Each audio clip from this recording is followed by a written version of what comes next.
Entonces, si está en Efesios capítulo 4, vamos a leer primero del 1 al 6, que es donde encontramos el primer aspecto para que Casa 242 pueda ser una iglesia bien aceitada. Dice así, este es el apóstol Pablo hablando. Por eso yo, que estoy preso por la causa del Señor, les ruego que vivan de una manera digna del llamamiento que han recibido, siempre humildes y amables, pacientes, tolerantes unos con otros en amor. Esfuércense por mantener la unidad del Espíritu mediante el vínculo de la paz.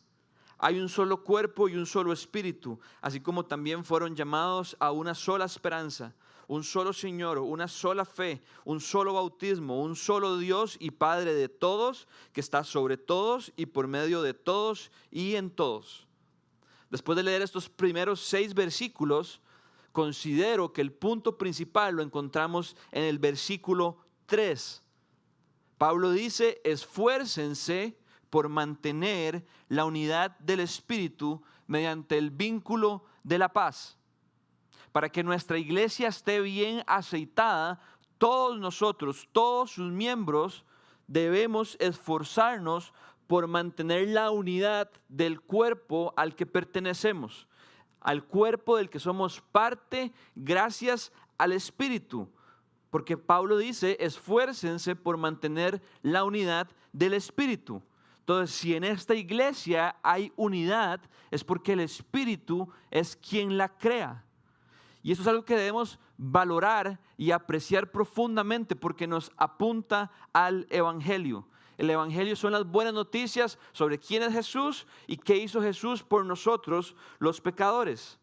Ninguna persona puede ser parte del cuerpo de Cristo sin que primero el Espíritu Santo tenga una intervención divina en su vida. El Espíritu Santo, Cristo y el Padre son uno, son Dios. Y ninguno de nosotros podemos ser parte de la familia de Dios sin que primero el Espíritu Santo, la tercera persona de la Trinidad, intervenga en nuestra vida. ¿Por qué? Porque el Espíritu Santo es quien nos hace nacer de nuevo, es quien nos imparte una vida espiritual que antes no teníamos. Sin la intervención del Espíritu, todos nosotros y todos los seres humanos estamos muertos espiritualmente. Y no es hasta que Él actúa en nuestro corazón que vida espiritual nace de nosotros, cobra sentido en nosotros. Nos trae convicción. ¿Cómo es que el Espíritu Santo nos hace nacer de nuevo? Nos trae convicción de que somos pecadores, de que hemos ofendido a un Dios santo, de que nos hemos rebelado contra su palabra. Pero no solamente nos trae convicción de que somos pecadores, sino que nos apunta a Cristo y a su gracia, de que en Él hay perdón, de que Cristo vino a salvarnos y a rescatarnos. Y cuando ponemos nuestra confianza en Cristo y nos arrepentimos de nuestros pecados y le damos un giro de 180 grados a nuestra vida y corremos hacia Jesús y lo seguimos, Dios hace algo sobrenatural en la vida del ser humano, dándole un nuevo corazón, depositando su espíritu sobre su alma y haciéndolo su hijo. Antes de ese momento estábamos separados de Cristo, excluidos de su pueblo. Pero ahora, gracias a su Espíritu y a lo que Él ha hecho y a lo que Cristo nos ofrece, podemos ser parte de su iglesia.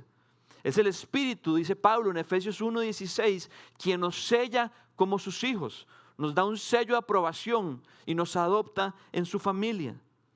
Y Pablo resalta esta verdad de que nos esforcemos por mantener la unidad del Espíritu para que no olvidemos que hubo un tiempo donde no fuimos parte de su pueblo, donde no teníamos una voz dentro de su iglesia, donde no éramos parte de la familia de Dios ni miembros del cuerpo de Cristo. Y yo quiero que nos preguntemos, ¿cuándo fue la última vez que usted verdaderamente se sintió agradecido de poder pertenecer a una iglesia local, de poder pertenecer a una familia de fe, de poder ser un miembro del cuerpo de Cristo? Y creo que es importante que pensemos en esto, porque si no hay gratitud en nuestro corazón ante esta realidad, es muy probable que no vayamos en pos de la unidad. Lo que el Espíritu hizo por nosotros y su sello que pone sobre nuestra vida es un recordatorio constante que nos dice que ahora sí somos parte del pueblo de Dios y de su familia. Y eso debería llevarnos a luchar por mantener la unidad. Prestemos atención que el versículo 3 dice: esfuércense por mantener la unidad del Espíritu. No dice esfuércense por crear la unidad. Nosotros no podemos crear unidad dentro del cuerpo de Cristo. Quien hace eso es el Espíritu, es quien sopla vida sobre nosotros, es quien nos une al Señor. Somos el cuerpo y Cristo es la cabeza. Pero sí está dentro de nuestra responsabilidad, cada uno de los miembros de esta iglesia, esforzarnos por mantener. Si yo enciendo un fuego, yo fui quien lo encendí. Pero si yo le digo a usted que lo mantenga vivo, usted tiene que cuidarlo y soplarlo para que la llama no se apague. Esa es nuestra tarea.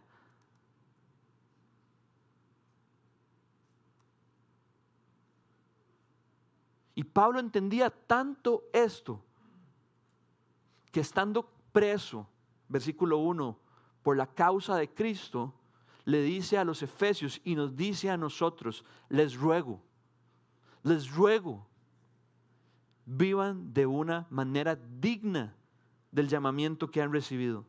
A pesar de que Pablo estaba encarcelado por la obra de Cristo, había algo que pesaba mucho más en su corazón que su circunstancia actual, que su sufrimiento presente, que lo impulsó a escribir la carta de los Efesios y que está disponible para nosotros hoy y que nos dice: les ruego. Y lo que pesaba en el corazón de Pablo era la unidad de la iglesia. Pablo no dice: ojalá se mantengan unidos. Pablo no dice: les pido. Pablo dice: les ruego. En otra versión dice: les suplico. ¿Por qué Pablo, en medio de una circunstancia adversa, dice: les ruego, les suplico? Porque Pablo entendía la trascendencia que había en que la iglesia de Dios se mantuviera unida. Recordémonos de la oración de Jesús, que antes de morir, antes de ser entregado, oró al Padre y pidió para que sus discípulos fueran uno y para que mediante el amor que hubiera entre ellos pudieran mostrar al mundo que son sus discípulos. Pablo no solamente nos exhorta a esforzarnos por mantener la unidad, sino que nos exhorta a vivir de una manera digna del llamado que hemos recibido. Esto quiere decir que para mantenernos unidos como familia, tenemos que vivir como Cristo vivió. Y el texto nos da las características, ¿verdad? Versículo 1 y 2. Les ruego que vivan de una manera digna del llamamiento que han recibido. ¿Cómo, Pablo? Siempre humildes y amables, pacientes, tolerantes unos con otros en amor. Siempre humildes y pacientes, amables y tolerantes unos con otros en amor. Estas son características que Pablo nos enseña que son claves y esenciales para preservar la unidad dentro del cuerpo de Cristo. Y podríamos dedicar un sermón entero a cada una de esas, que significa ser siempre amable, paciente, humilde y tolerarnos los unos a los otros con amor. Pero lo que quiero que hoy nos quede claro es que podríamos hacer lo que fuera por el nombre de Cristo. Lo que usted se imagina, lo que usted quiera.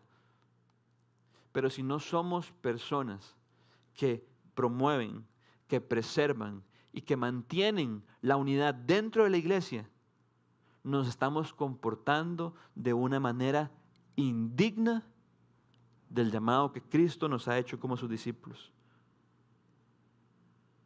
Mantener la unidad de la iglesia no es poca cosa para el Señor, sino que es algo de gran valor. Y Pablo quería que estas palabras fueran recibidas con gran seriedad, porque en el versículo 4 y 6 construye argumentos, amontona razones que nos apuntan y que respaldan por qué es que tenemos que ser uno. ¿Por qué bíblicamente no puede existir algo como una iglesia desunida? Sino que más bien eso sería algo contradictorio. Y la razón que Pablo da es como una declaración de fe, es como una confesión de fe.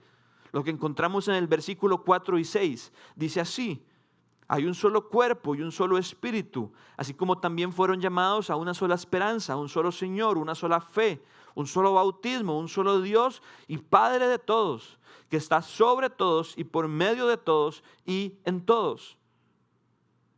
Hay tres palabras que se repiten muchas veces en estos dos versículos, y estoy seguro que todos ustedes las notaron. Uno, solo y todos. Y todas estas palabras nos apuntan a la unidad. 7 veces Pablo dice uno. 7 veces Pablo dice solo. Y 4 veces Pablo dice todos. Nos apuntan a la unidad.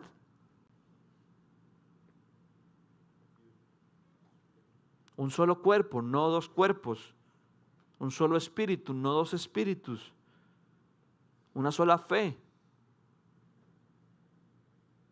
Y el versículo 6 dice: y Padre de todos, que está sobre todos y por medio de todos y en todos.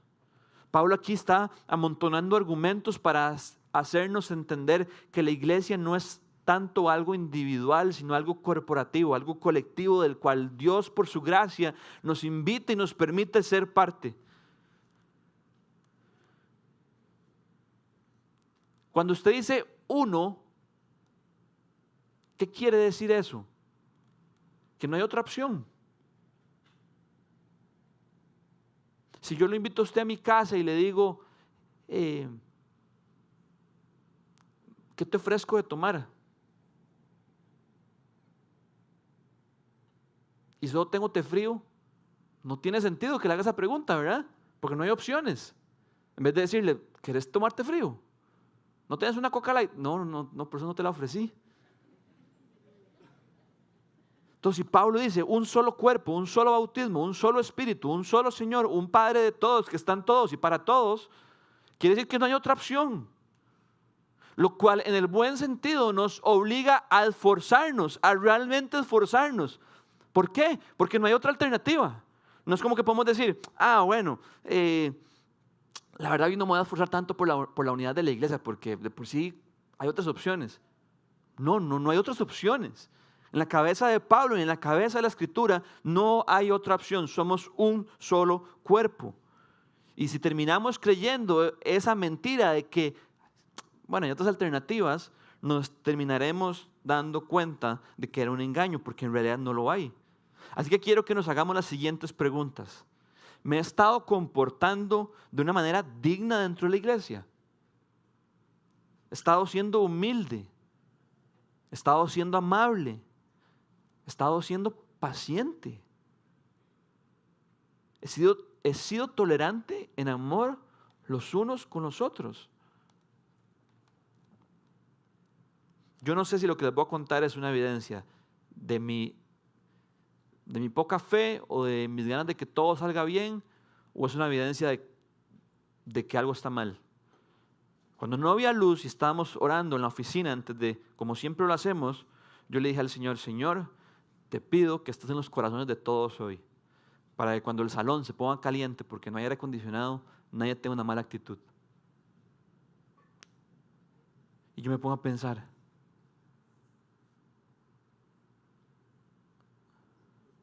si yo tengo una mala actitud porque no hay aire acondicionado, estoy siendo siempre amable. Cosas tan pequeñas como esas generan división en la iglesia. Tal vez usted dice, no, división es una palabra muy fuerte. Bueno, pongámoslo de otra manera. No generan unidad.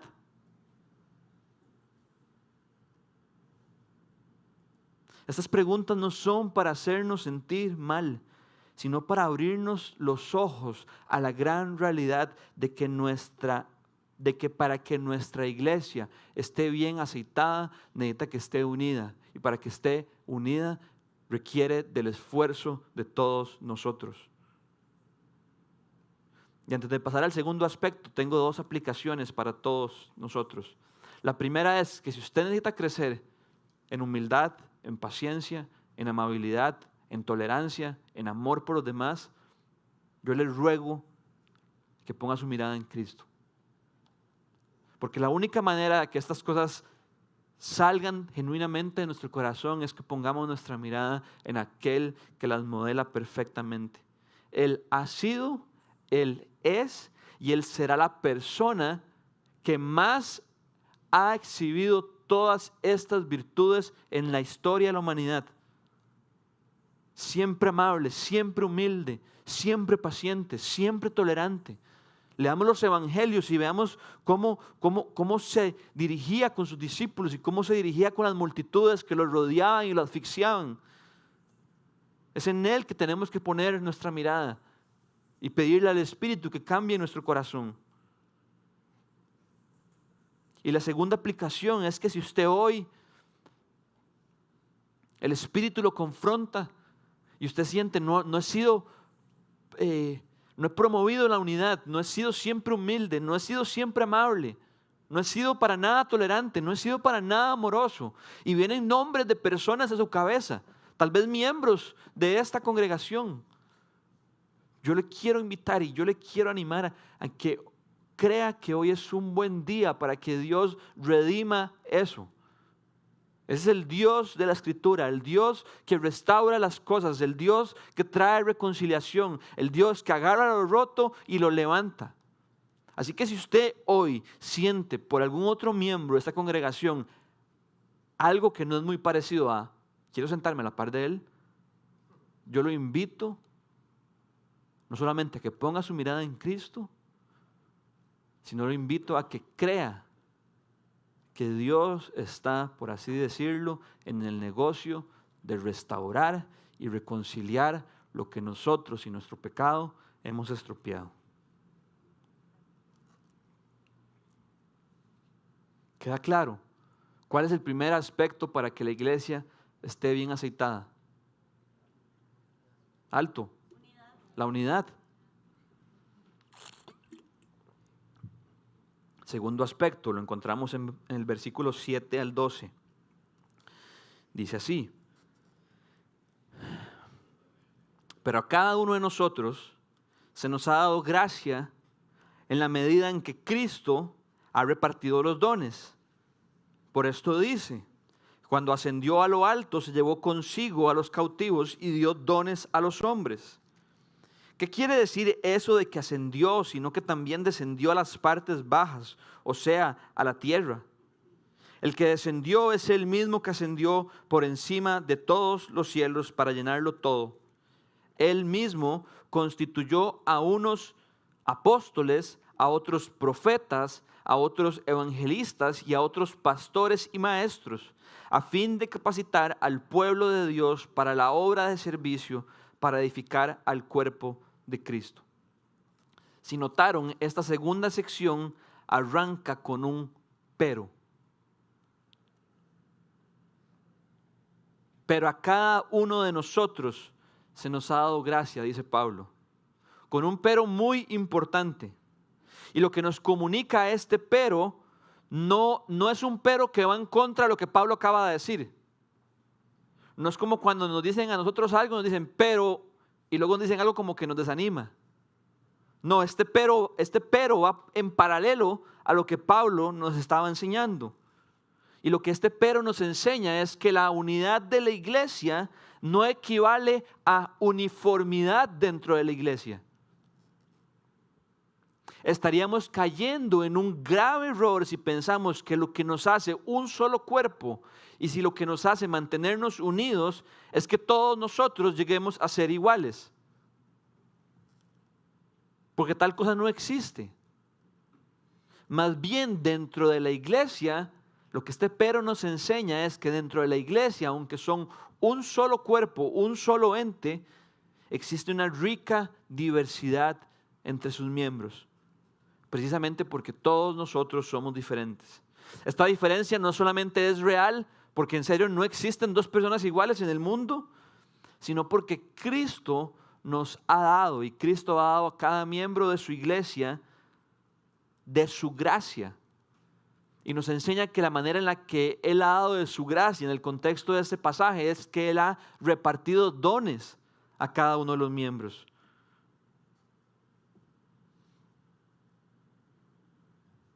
Lo que voy a decir, no quiero que se confundan, es simplemente una ilustración. Pero lo que este texto nos está enseñando un poquito es que Cristo es como cuando, que creo que va a quedar muy claro la ilustración, como cuando Colacho llegaba y abría la bolsa y empezaba a repartir.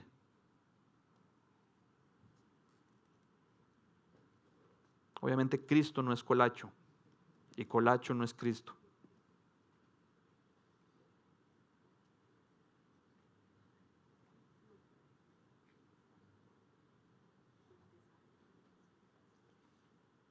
Entonces, somos un solo cuerpo, somos un solo pueblo, somos una sola familia, pero dentro de esa sola familia, Cristo nos ha dado de su gracia a cada uno de nosotros, los miembros de su cuerpo, porque Él nos ha repartido regalos, nos ha repartido dones con un propósito.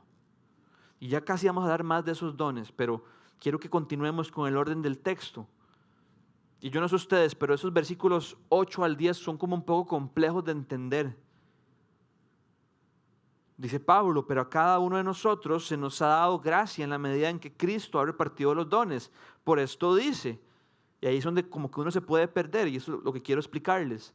Por esto dice, cuando ascendió a lo alto, se llevó consigo a los cautivos y dio dones a los hombres. ¿Qué quiere decir eso que ascendió? Sino que también descendió. El que descendió es el mismo que ascendió por encima de todos los cielos para llenarlo todo. Es como un trabalenguas. Entonces, en sus Biblias el versículo 8 aparece entre comillas. Entonces, eso quiere decir que Pablo está citando algo. Entonces, la primera pregunta que usted y yo deberíamos hacernos es, ¿qué está citando Pablo? Segunda pregunta, ¿quién fue el que ascendió? ¿Y quién fue el que descendió? ¿De qué está hablando Pablo? Vamos por partes. Pablo está citando el Salmo 68, 18. Veamos lo que dice este Salmo. Cuando tú, Dios y Señor, ascendiste a las alturas, te llevaste contigo a los cautivos, tomaste tributo de los hombres, aún de los rebeldes, para establecer tu morada.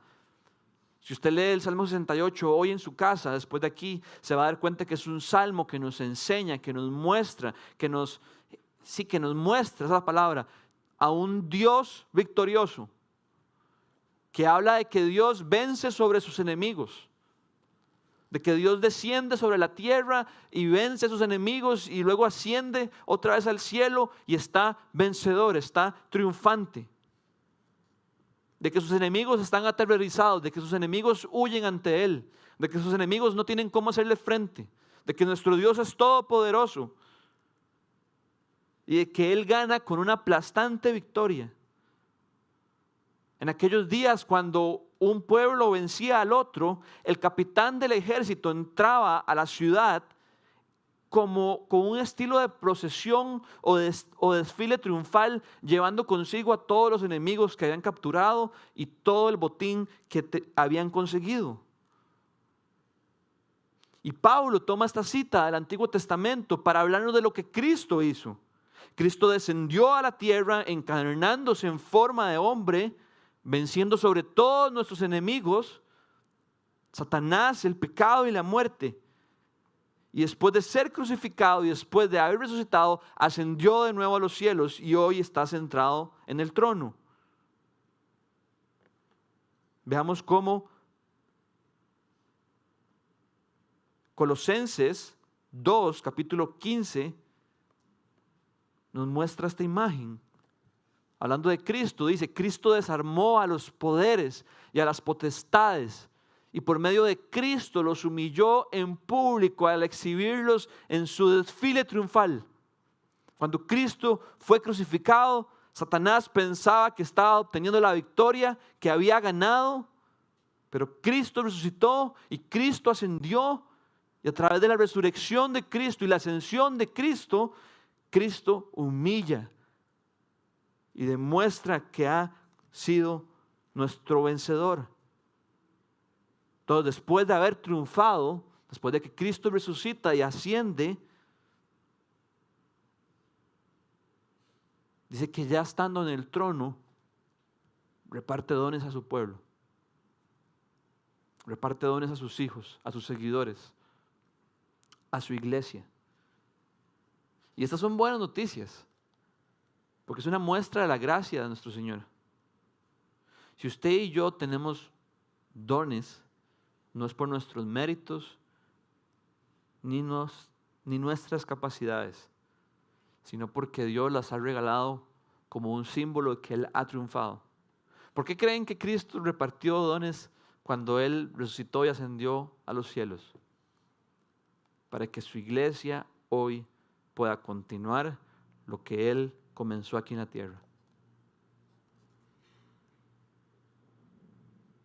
Y esto me conmovió profundamente, porque si a mí Dios me da un don de enseñar la palabra, es porque Él lo compró en la cruz, porque Él lo obtuvo al resucitar, y porque Él, siendo el soberano sobre todo el universo y sentado en el trono diciendo no hay luz y luego sí hay luz y aquí estamos, es porque Él tiene el poder para derramar esos regalos sobre nuestras vidas.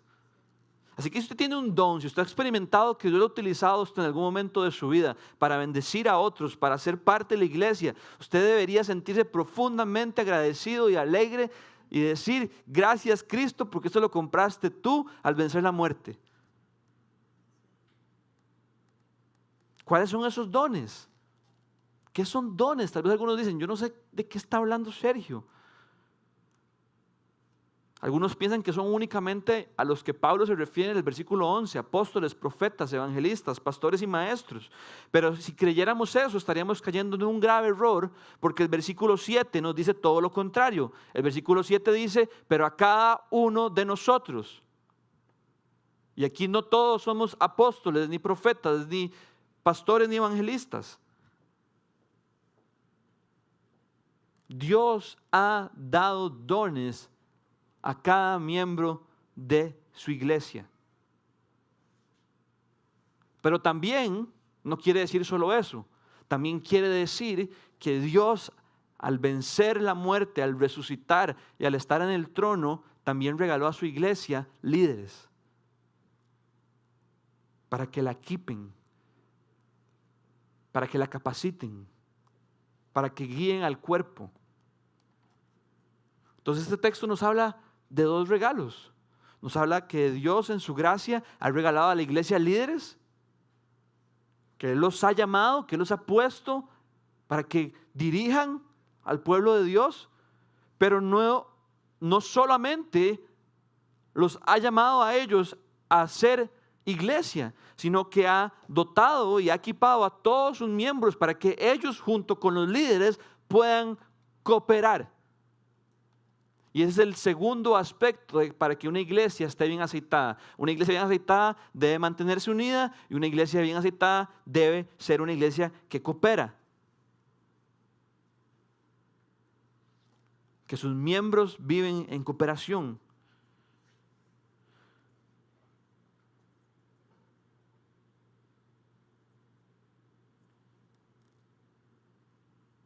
Quiero que leamos rápidamente 1 Corintios 12, del 4 al 7, para que veamos de que no solo aquí se enseña de que en serio Dios a todos equipa con dones. Dice, ahora bien, hay diversos dones, pero un mismo Espíritu. Hay diversas maneras de servir, pero un mismo Señor. Hay diversas funciones, pero es un mismo Dios. Ven aquí como de nuevo están las dos cosas. Hay una unidad, pero hay una diversidad. Pero es un mismo Dios el que hace todas las cosas en todos. Versículo 7. A cada uno, ¿a quiénes? A cada uno se le da una manifestación especial del Espíritu para el bien de los demás. Los dones son para el bien de los demás, no es para mi vanagloria, es para el bien del cuerpo. 1 Pedro 4:10. Cada uno ponga al servicio de los demás el don que haya recibido. no es algo no es algo con lo que yo nazco, no es algo natural en mí, es algo que Dios sobrenaturalmente me capacita, administrando fielmente la gracia de Dios en sus diversas formas. Entonces Dios equipa a todos los miembros de la iglesia con dones para servir al Señor, para edificar a los otros miembros, pero también Dios levanta líderes para dirigir al cuerpo de Cristo, con un propósito. Versículo 12. Y lo que me queda de tiempo vamos a exprimir ese versículo. A fin de capacitar al pueblo de Dios para la obra de servicio, para edificar el cuerpo de Cristo. Antes de exprimir ese versículo, nada más quiero hacer una aclaración respecto al versículo 11, por respeto a ustedes y por respeto a la palabra de Dios. El versículo 11 es un versículo que aún los eruditos, más eruditos del Nuevo Testamento, no han logrado un consenso. Entonces a mí no me parece apropiado definir aquí una posición porque yo no soy ni siquiera cerca de ser erudito. La cosa está en qué se refiere Pablo con apóstol, con profeta, si son oficios, si son dones, si son cargos, si son roles, ¿cómo está el arroz? Es un enredo. Lo que yo sí puedo decirle es lo siguiente: los apóstoles y los profetas son el fundamento que Dios levantó para su iglesia. Pero hoy en día nuestra autoridad final la encontramos en la palabra del Señor. Los apóstoles fueron los 12 más Pablo, y el requisito para ser apóstol era haber visto a Cristo resucitado. Entonces, bajo ese criterio no existen más apóstoles el día de hoy. Y los profetas eran los hombres del Antiguo Testamento que decían: así dice el Señor, esta es la palabra de Dios. Y bajo ese criterio tampoco existen profetas hoy en día entonces. Porque la escritura, el canon, el conjunto de libros que conforman lo que conocemos como la Biblia, ya está cerrado. Ningún hombre, ninguna mujer puede levantarse y decir: así dice el Señor. La única autoridad que puede decir eso es la palabra de Dios. Lo que sí es cierto es que en nuestro caso, en nuestro contexto, en el caso de 242, Dios le ha regalado a la iglesia pastores y ancianos que cumplen el rol de evangelista y de maestro. Evangelista compartiendo constantemente el evangelio que trae vida, y de maestros instruyendo y impartiendo la palabra que nos alimenta y que nos nutre.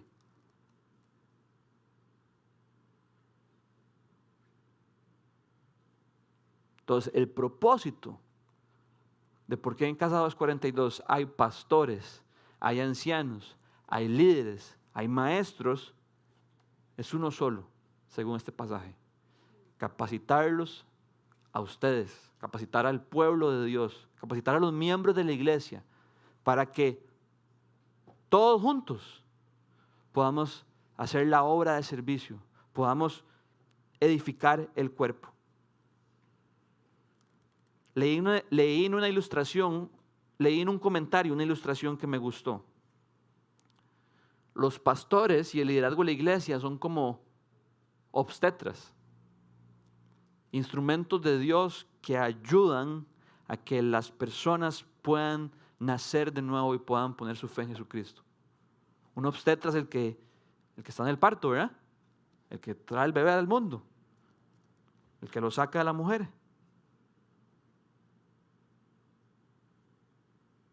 Entonces los pastores cumplen un rol evangelista, como de una obstetra, por así decirlo, compartiendo el evangelio constantemente para que cuando el Espíritu quiera despierte vida en las personas y los hagan nacer de nuevo. Pero los pastores y los líderes también funcionan como pediatras, que una vez que las personas han nacido de nuevo y son muy maduras espiritualmente, puedan ayudar a que esos creyentes cada vez sean más maduros y puedan desarrollarse y puedan crecer.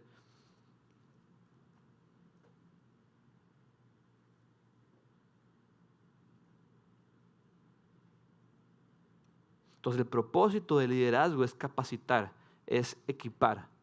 Busqué esa palabra, capacitar, en el diccionario, y significa hacer a alguien apto o habilitarlo para algo.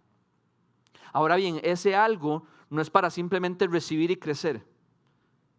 Nosotros estaremos cometiendo un error si la manera en que los equipamos a ustedes es únicamente que ustedes reciban de la palabra de Dios y se quede ahí nada más. Sino que es que reciban de la palabra de Dios para que eso los equipe a ustedes, para que ustedes junto con el liderazgo puedan hacer la obra de servicio que va a edificar al cuerpo de Cristo. Entonces es una tarea en conjunto. Requiere cooperación. Y esto tiene varias implicaciones. Pensé en al menos 8. 1. Para que exista una iglesia, bíblicamente deben haber presentes un conjunto de elementos. Se debe predicar la palabra, se debe practicar el bautismo, se debe practicar la cena del Señor. Pero aparte de esas cosas tienen que haber 2 elementos muy básicos. Deben haber pastores y deben haber ovejas. Ovejas sin pastor no es una iglesia. Pastor sin ovejas no es una iglesia. Se necesitan de ambos. Sé que suena obvio, pero yo creo que a veces ver las cosas de la manera más obvia son las que más nos enseñan. Si para que haya una iglesia se necesita que haya al menos un pastor y que hayan ovejas, que haya una congregación, esto nos evidencia de que definitivamente tiene que haber un sentido de cooperación, de unidad. Implicación número 2. La tarea de los pastores no es hacer todo en la iglesia. Primero que todo, es imposible. Segundo, no es la voluntad de Dios. Y tercero, no produce crecimiento. Digamos que fuera posible que los pastores pudiéramos hacer toda la tarea de la iglesia. Eso no produciría ningún crecimiento en el resto de las personas.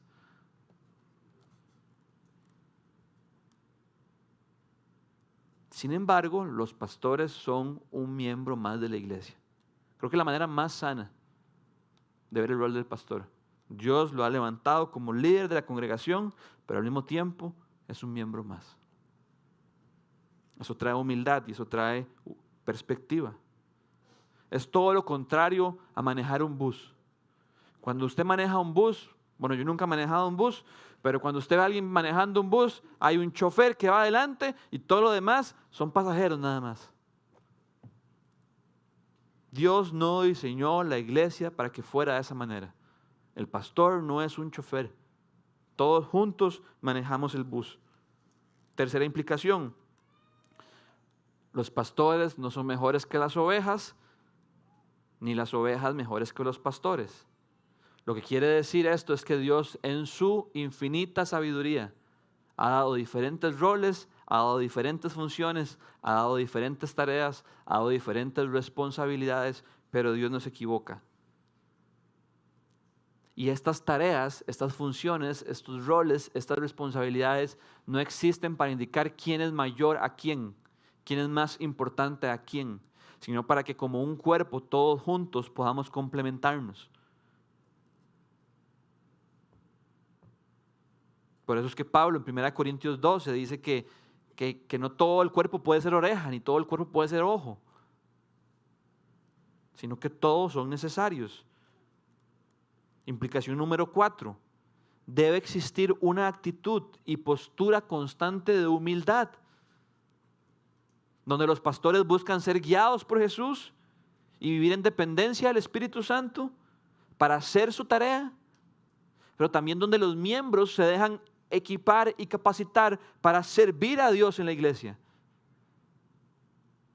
Porque si los miembros de la iglesia no tienen un corazón humilde y no confían en que Dios soberano y sabio constituyó dentro de la iglesia a pastores que dirijan su pueblo, tendremos un corazón duro y que no se dejará moldear para que Dios nos transforme mediante la predicación de su palabra.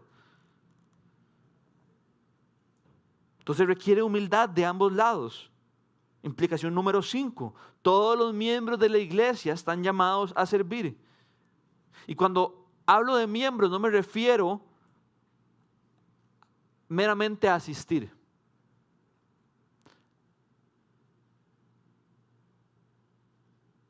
Si lo que tenemos en nuestra cabeza de lo que implica ser un miembro de una iglesia es meramente asistir a la iglesia, estoy convencido de que Dios poco a poco quiere ir cambiando ese concepto en nuestra cabeza. Ser un miembro de una iglesia, un miembro saludable, un miembro según la Escritura, implica pertenecer, implica participar. Si usted se considera miembro de Casa 242, yo le puedo decir con la autoridad de la palabra que Dios lo ha llamado a servir dentro de esta comunidad. Implicación número 6, y esta es la que más me apasiona. El servicio no es una ayuda. La frase quiero ayudarlos debería desaparecer del vocabulario de todos nosotros. No es que esté prohibida, no es que sea satánica, pero sí creo que es un poco antibíblica. Dios quiere darnos una perspectiva mayor de que lo que implica servir al Señor mediante la iglesia es ayudar. Servir no es ayudar a los pastores, servir no es ayudar al staff para que Casa 242 siga. Eso no es servir al Señor. Servir al Señor es dar nuestra vida, su vida, la vida de su familia, por el Señor. Y si por el Señor, por su iglesia. Cristo es la cabeza de la iglesia, Cristo es el esposo y la iglesia es su novia. Y si damos nuestra vida por el Señor, que es la voluntad de Dios para todos sus hijos, es incongruente que no demos la vida por su novia, por su iglesia, así como Él lo hizo. Dice Marcos 10:45 que ni aun Cristo vino a ser servido, sino a dar su vida en servicio para el rescate de muchos. Entonces, yo entiendo cuando alguien se acerca a donde mí o a cualquier otro miembro del staff y le dice, vieras que Dios puso en mi corazón a ayudarlos. Yo entiendo que hay una buena intención detrás de eso. Y gracias, de verdad gracias, porque no podemos solos. Pero yo estoy profundamente convencido de que Dios quiere redefinir ese concepto en su corazón y en su cabeza y hacernos ver que no es una ayuda. La iglesia no es una ONG. La iglesia es nuestro cuerpo del cual usted pertenece. Si ha puesto su fe en Cristo. Usted no, la oreja no le dice al ojo, déjame ayudarte. Son uno solo.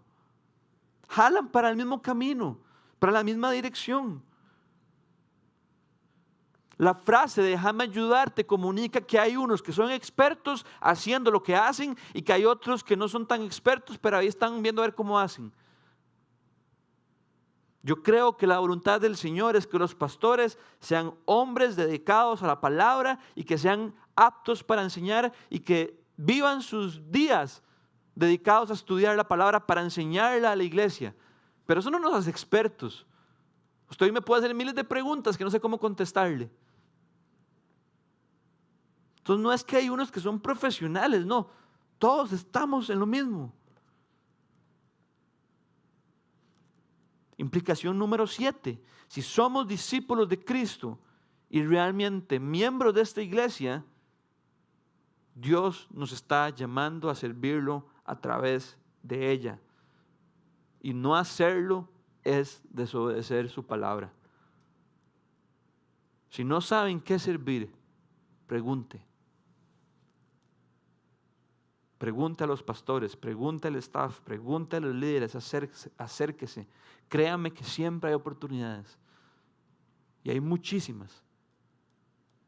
La semana pasada no abrimos la cafetería porque no habían personas que pudieran servir en la cafetería. Dios poco a poco ha ido poniendo una incomodidad en mi corazón con la palabra voluntarios. Porque realmente no somos tanto voluntarios, somos más servidores. Sí, somos voluntarios en el sentido de que por la gracia de Dios La iglesia sostiene a algunos para que puedan estar dedicados a esto tiempo completo. Pero el hecho de que no esté dedicado a tiempo completo no me hace un voluntario. El servicio dentro de la iglesia no es algo opcional. Y si alguno siente como que, uy, pucha, pero a mí no me gusta tanto servir porque esto suena como tan regañadientas. Yo no quiero regañarlo, quiero que no se pierda de la bendición que usted pueda experimentar de dar su vida por aquello que Cristo dio su vida.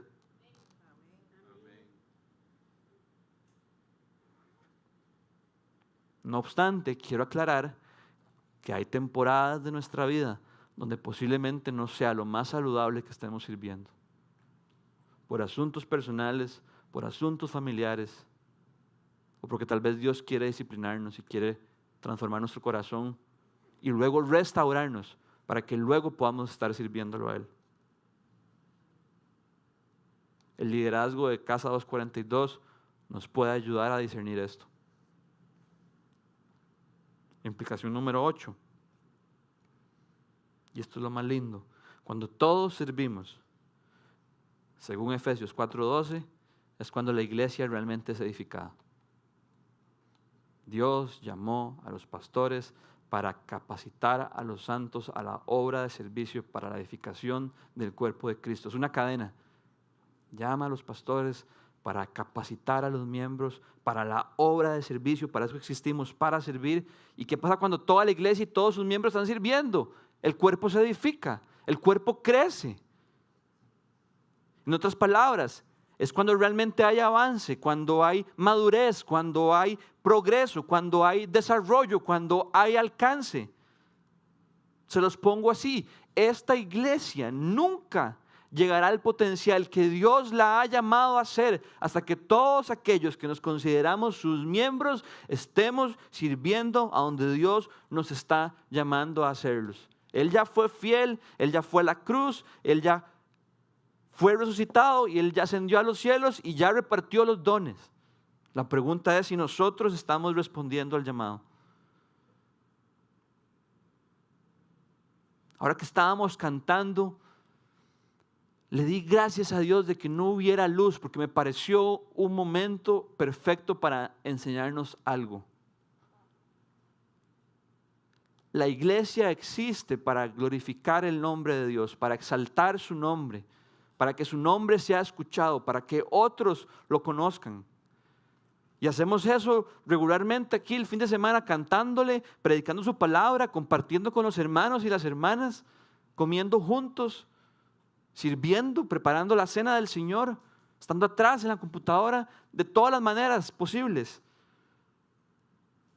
Pero qué triste si dependiéramos de levantar la voz de Dios, de instrumentos y de cosas creadas por el hombre. ¿Qué pasa si hoy yo les hubiera dicho, a ver muchachos, la misión de hoy es que sin instrumentos nos escuchen allá en el otro edificio, cantándole a Dios? La única manera de que eso se hubiera logrado es que todos nosotros hubiéramos levantado nuestras voces. Y creo que eso es lo que Pablo quiere enseñarnos en este pasaje. De que para que la iglesia esté bien aceitada, todos tenemos que ser parte.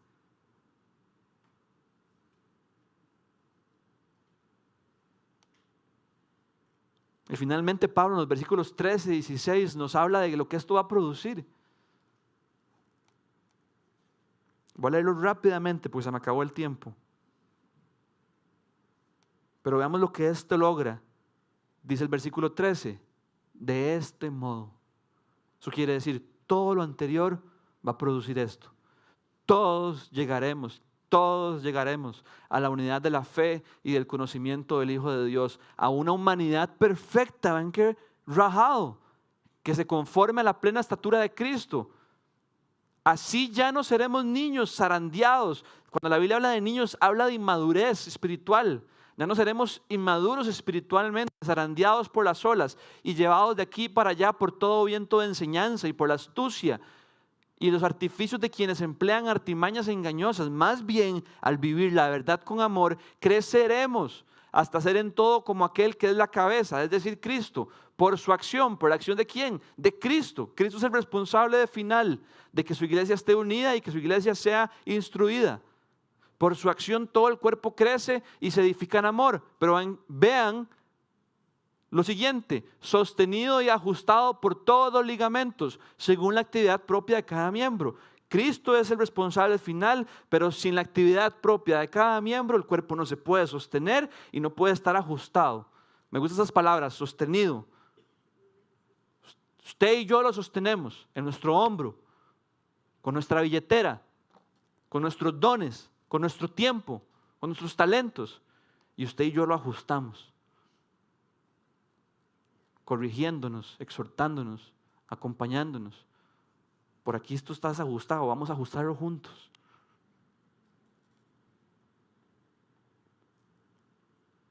Y quiero terminar con esto. Normalmente, después de un sermón como este,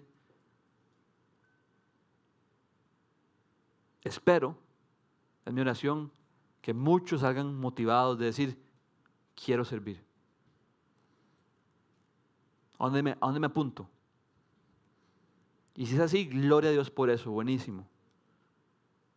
Pero nosotros como liderazgo no podemos ser fieles a lo que Dios nos ha confiado, no podemos ser fieles a cuidar la iglesia si somos rapidísimos en decir: ok, ponete aquí a servir aquí y allá, sin conocerlos, sin tomarnos un café antes, sin saber cómo están sus vidas, cómo están sus matrimonios, cómo están sus hijos, cómo está su vida espiritual.